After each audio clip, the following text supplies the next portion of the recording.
Hey everybody, welcome back. Hello. We are on Module 4 of this session on developing Windows 8 apps using the web platform. And Module 4 is all about JavaScript. So we're going to jump into, right now, the JavaScript core capabilities. Obviously, we're going to leave some things out, but we're going to get to those in a subsequent module. So stay tuned for sure. JavaScript is an interesting beast. I like to say that it's the weirdest language I've ever loved. There's just some oddities with the language that are peculiar. But it's great. It's actually a wonderful language, and it's really awesome that that we're built on this stack now. We've got all the benefits of JavaScript brought into the client world, so it's pretty exciting.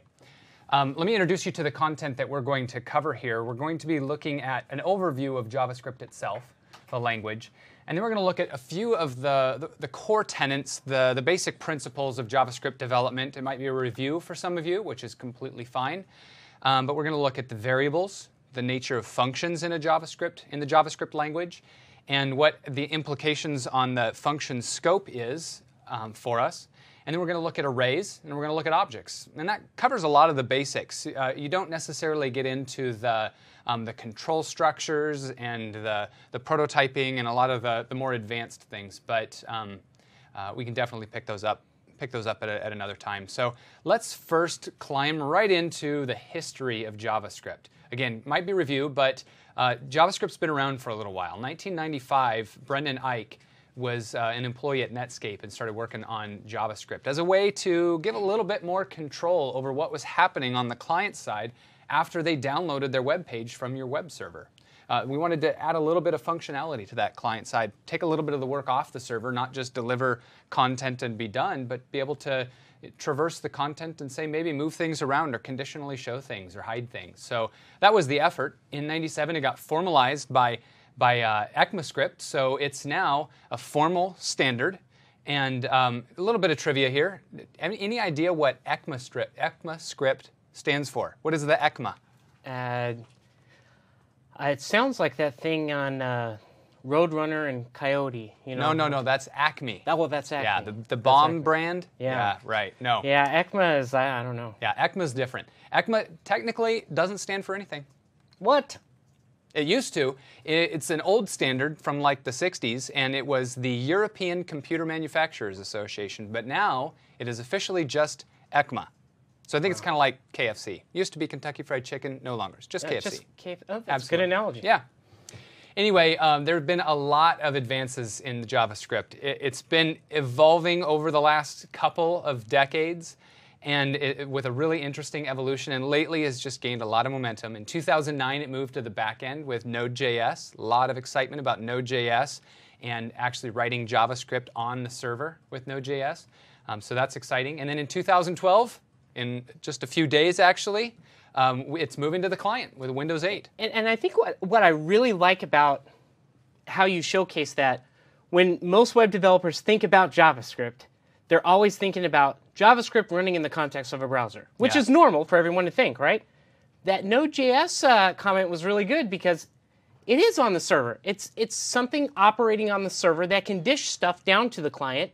So we started getting everyone familiar with the idea, or people started getting familiar with the idea that JavaScript doesn't have to be just a browser language. So I love that you brought that out so that it can transition easier to how it can be an application language as well.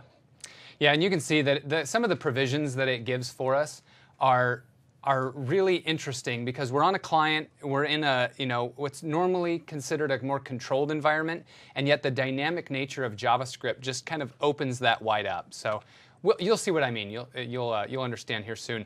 JavaScript is not officially an object-oriented programming language. It's prototype-based. And that works completely differently. You can emulate objects, but you don't have classic objects, classic inheritance, or anything like that. It's also dynamic and weakly typed. So dynamic means you can just drop properties onto objects or whatever anytime you want, anytime in the cycle. And if you get yourself in trouble, that's your job as the developer to make sure that those are checked, those are resolved, and you're not letting the user know that you're in trouble. Yeah. Weakly typed meaning that you don't have a strict rule that says that if you call this a string from the get-go, it's going to have to act like a string. Everything's declared with a var. And so that's the weak type nature. Variables, a function can receive a variable of whatever type. It doesn't have to be decided what type that is. And you can even make decisions then based on the types that are passed into your variables. Yeah. It does consider functions to be first class. So functions are objects, and they can be thrown around, moved around, manipulated. Properties can be added to them, just like any other object in JavaScript. So the way that JavaScript treats functions is a bit different, and Michael's going to talk about that a lot more coming up soon. But thank goodness, JavaScript is C-like syntax, so it's got the same angle braces and semicolons that we're used to, pretty much the same structure that we're used to. So it's going to look really familiar, even if you haven't worked with JavaScript much before. It's going to look really familiar. Now, the first thing that we're going to start with is variables. We're going to declare variables so that we have a place to store things. And the things that we're storing, it could be almost anything. It could be a string, a number, Boolean, array, this catch-all object, which could be, absolutely anything that you want. And then a variable can also be at any point holding the value of null or the value of undefined. So if you ask about a variable and it doesn't exist yet, then it's going to say that that is undefined. If you ask for a variable and it hasn't been initialized yet, hasn't been instantiated, then it's going to declare that that is null. That's what it's going to report. So let's look at some of the variable definitions. Now to do this, you won't be able to go into the Code Show project because some of these demos are just going to be quick little changes that I'm going to make for you kind of on the fly. And so there's not a Code Show demo for it. I'm just going to jump into what I call my sandbox, type some code, and then we'll run the app and see that code happen. Now I did, in my log function here, I am outputting the function that I wrote. So when we get to the app screen, you're still going to be able to see the code. So hopefully that's a little bit handy. Let's go ahead and write some code. Let's go to this onReady function, and let's write var myString equals hello world. There we go. That's how we declare a string variable with the var keyword. And if we were doing a Boolean, we would do it the exact same way. Okay? So we're using that var keyword, whatever type we happen to be using. And then in my little sandbox app here, I can log my string, and we can run this. And as I mentioned, you can still see that code there, but you can see that it's logged out this string hello world. So that's how we store things. That's how we receive things from functions as these variables. And that's really all there is to say about variables. Now, beyond variables, we're going to get into functions, which of course are objects, and so they can be stored in variables. But functions have really interesting behavior in JavaScript. And so I'm going to go ahead and turn the floor over to Michael, and he's going to tell you about functions and function scope.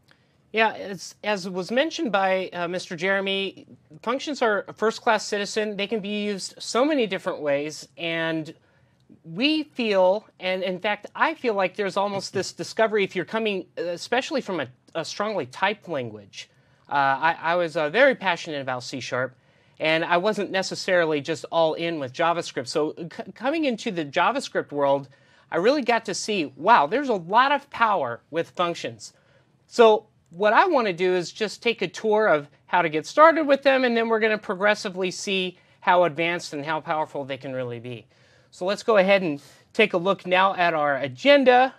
Up to this point, of course, we've had our overview. We've discussed what variables are, how to do some basic assignments, and now I want to get into some of the simple functional aspects of functions. No pun intended. So, how could you describe what a function is within JavaScript? I think I like the first line there. It's a callable behavior. That's one way to look at it. It's something that you're going to execute. But it is implemented as an object, which means it has other features, like being able to play around, pass them around, take them in as arguments to other functions, so they can get really interesting there. And then there's this concept of even hoisting. Now, what do you think that means, Jeremy? Hoisting. Hoisting is something that in other languages you may kind of take for granted, but when a function is hoisted automatically, that just means that if the function is defined below the code where it's actually called, that's completely acceptable. The compiler has looked ahead and seen that there are functions defined later in the code, and those are acceptable. But when you define your code in that way, it's okay. So let's go ahead and look at my screen here real quick. I'm going to I'm going to declare a function like this. Function, I don't need to receive anything. Actually, I'm going to give it a name, my function. And here's the body of my function. So that's a perfectly valid operation there.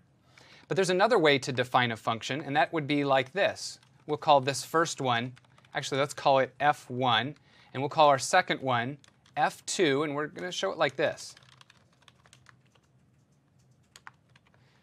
Okay, so those are both valid functions. This one is called f2, and its value is a function. And this one is called f1, and it is a function. But because this one is using the classic syntax for defining a function, first of all, it doesn't need a semicolon at the end. But this one technically does. It'll work without it, but technically that one needs a semicolon. Now let me go ahead and above both of these functions, I'm going to try to call log, and I'm going to log the results of f1. So I'm going to call f1, and then I'm going to say log, and I'm going to call f2. So before these have been defined, I'm going to try to call them, and we'll see if that's successful. Go. Bam. I dropped right out because I used Control F5. Now if I hit F5, I'll actually go into debug mode in Visual Studio, and now it'll stop at that breakpoint and let me know what's going wrong. And it's saying, hey, I expected an object right here. You told me f2 was a function, and I haven't seen that as a function before. So let's go look at this. In fact, f2 has not been declared as a function yet. But it had no problem at all with f1 because it was defined in classic function syntax, and so it's been hoisted. Now, one more thing I want to show you about the behavior of functions is the behavior of arguments in them. So, first of all, let me go ahead and modify this a little bit. I'll get rid of f2 altogether, and for f1, you can see that I'm calling f1 and I'm not defining any arguments in here. This would be an argument definition, A, B, and C. But I'm not going to define any arguments there. But when I call it, I'm actually going to send some arguments. So we'll call this 1, and we'll call this 2, and we'll do 0.78, and we'll do a dynamic object, and we'll do a dynamic array. We're passing all kinds of stuff into this function. So let me get this straight. You've defined this function to take no arguments, and you're breaking the rules, so to speak, and you're saying, I don't care. I'm going to pass these in anyway. Absolutely. Interesting. Absolutely. So now let's go drop down here into our function, and I'm going to use a magic keyword here that some people haven't seen before. Debugger. If you just put the word debugger there, it's like making a breakpoint without having to type a statement and put a breakpoint on that statement. So if you just type debugger and hit F5, bam, you land at the debugger because we called this function here, and so here we are. And here we can open the JavaScript console, and we can look at what's been given to us. It looks like nothing's been given to us, so at least we haven't called them by name, but we can look at this arguments variable and see that it actually is an object, and it has 5 things in it. So look at that, 5 things that were passed in. You got me confused here. You went into this Java console, you typed the word arguments. Where was that declared? Arguments was never declared. It's an inherent part of every function, and I'm in the context of this function right now. And so right here, arguments is perfectly valid syntax. Wow. Yeah, and so I could, for instance, I could refer to the 4th thing that was passed in. That should be this dynamic object, and I could refer to that 4th thing with a 3, and that would be an object. I could refer to the first thing that was passed in. That would be argument 0, and that would be the word 1. Wow. Yeah. So those are just a couple of characteristics of functions that make it interesting developing in this world. That's cool. Thank you. Yeah. Well, so I appreciate the thought there on the hoisting and the arguments. I want to go back and talk about something that was actually done in Jeremy's code sample, but we didn't really formally talk about it yet. So I'm going to just talk about some of the basics. In fact, there's different kinds of functions. There's functions that just do something. So think of that as I execute, I do, I don't return anything, I don't take anything, I just do, right?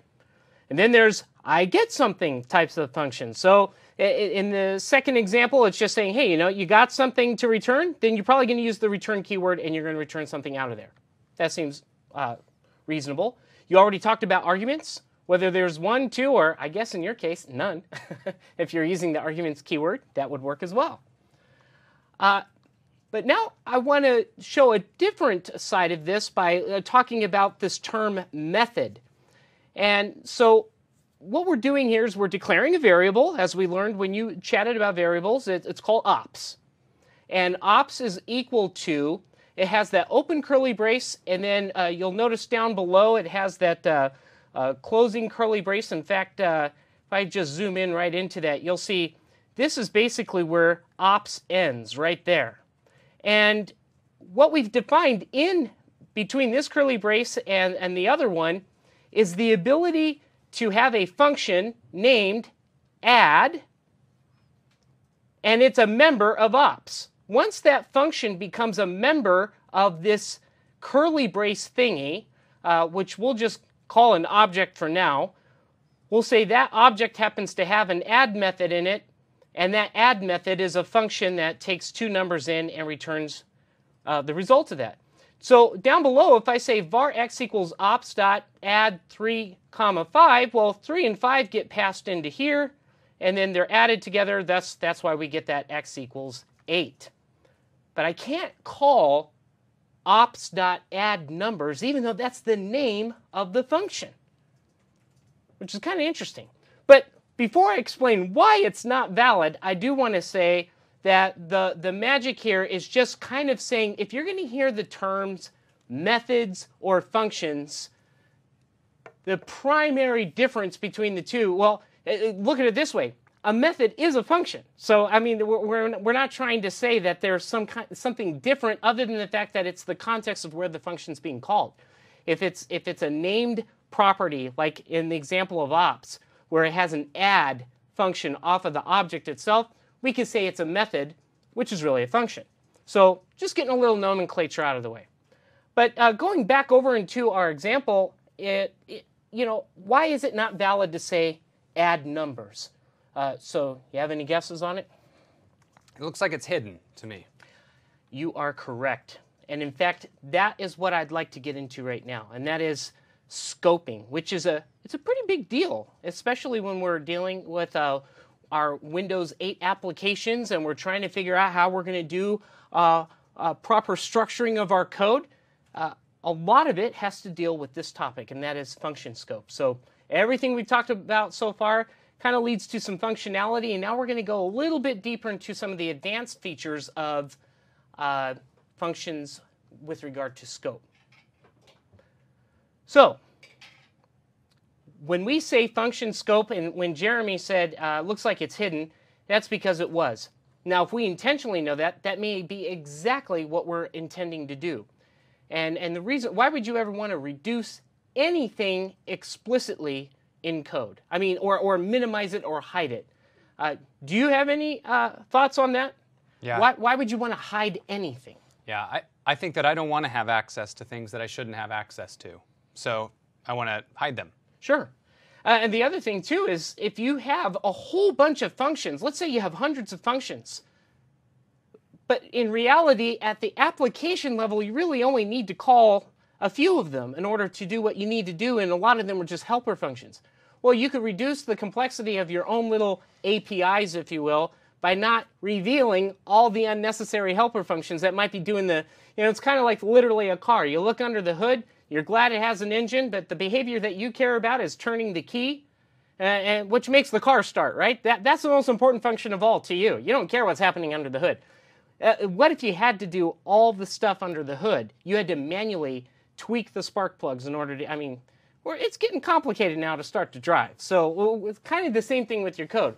If you could just make available what you need to do in your code, you can hide certain functionality, mask certain things, and it makes it a lot easier for you to call. So whether it's you shouldn't have access to it or you don't want to have all sorts of unnecessary choices to make, then you should consider doing data hiding, which can be done with our discussion here on function scope. And that's really what encapsulation is. Encapsulation is an object-oriented terminology. It's one of the facets of an object-oriented language, and that's the ability to do some data hiding or encapsulating behaviors and having indirect means by which you can call them or retrieve data. So let's look at this example of scope. We have a variable called x that's equal to 2000. Then we have a function called sumfunc, and we have a variable inside of that function that's equal to 12. And then we also immediately return that variable value from the function. So down below, if I try to say variable z equals x plus y, it's an invalid use of y. And so what would be the reason for that? It's hidden. It's hidden. We declared the variable in a function. That means it's not accessible outside of the function in terms of accessing that actual variable directly. However, because we returned y in the function, that's why the next line of code is valid. X plus sumfunc, executing it, which returns the value of y. That's the example there of retrieving that hidden value without actually getting to the specific variable name. So very simple discussion there on one level of scope. Now this is the thing that was being done. If you didn't notice it, we've been declaring functions in some of our samples, but if you were looking at the outer context, we were declaring functions inside of functions. So this is just another example of what that would mean, and we're especially going to look at the scoping aspect of it. The first function there is called outer function. Notice it takes in an argument of n. Now, once we have that value of n, notice that the inner function, which takes no arguments, can return n times n, and that would seem to make sense because n's being passed into the outer function. That means it's scoped to everything within that function, even functions defined within that function. Sounds complicated, but it will actually work. It'll return the time, the value of itself times. So we return the inner function as the return value of that outer function. So if you say variable x equals outer function 4, then ultimately the returned value is going to be 16 because 4 times 4 will equal that. But I can't access that inner function directly. So again, think of that inner function going back to the analogy with the car. That's your engine. That's an engine component inside of this other object, this other function. It's saying, well, you don't need to tweak the certain things directly. You could just call this bigger outer function, and if it happens to have helper or supporting functions inside that are doing some specific algorithms or specific work processes, you don't even need to be aware of that. You just care about, hey, I'm calling you, I want to get a result back, and as long as it's doing its job, regardless of the complexity inside, it's okay. So, but that's important to understand because if you're declaring inner functions and outer functions, at this point, they are completely hidden. So you've also eliminated the possibility for yourself to call it if you wanted to call it independently. So let's go ahead and return back now and talk about immediate functions.